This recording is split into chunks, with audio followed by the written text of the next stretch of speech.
अध्याय 12। लिंकन की दाढ़ी। बहुत पहले की बात है। एक छोटी सी लड़की थी। उसका नाम था ग्रेस। एक दिन उसने अपने पिताजी के कमरे में एक चित्र देखा। वह चित्र उस देश के एक बड़े नेता का था।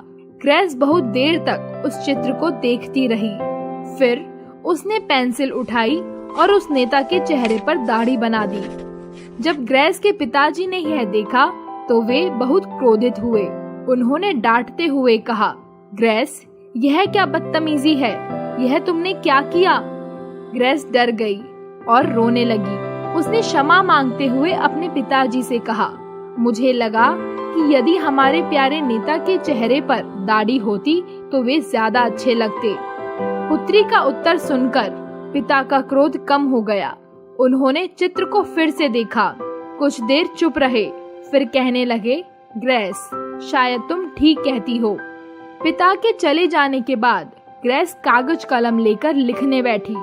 उसने लिखा, 15 अक्टूबर 1860। प्रिय महोदय, मैं 11 वर्ष की एक नन्ही बच्ची हूँ। आप हम सबके प्यारे नेता हैं। मैं चाहती हूँ कि आप हमारे राष्ट्रपति बने। आज मैंने आपका चित्र देखा। चित्र में आप बहुत दुबले लगते हैं।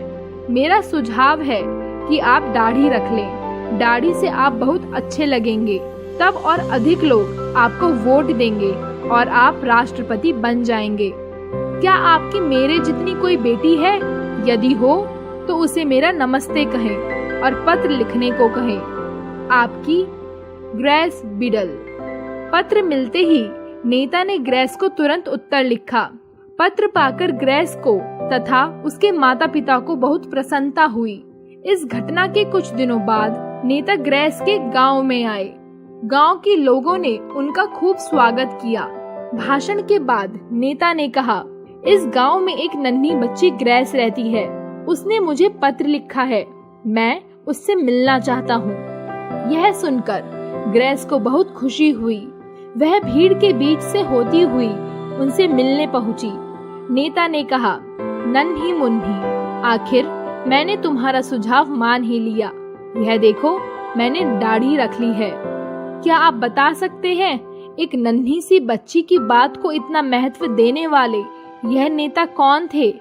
ये थे अमेरिका के लोकप्रिय और महान नेता अब्राहम लिंकन, जो आगे चलकर अमेरिका के राष्ट्रपति बने।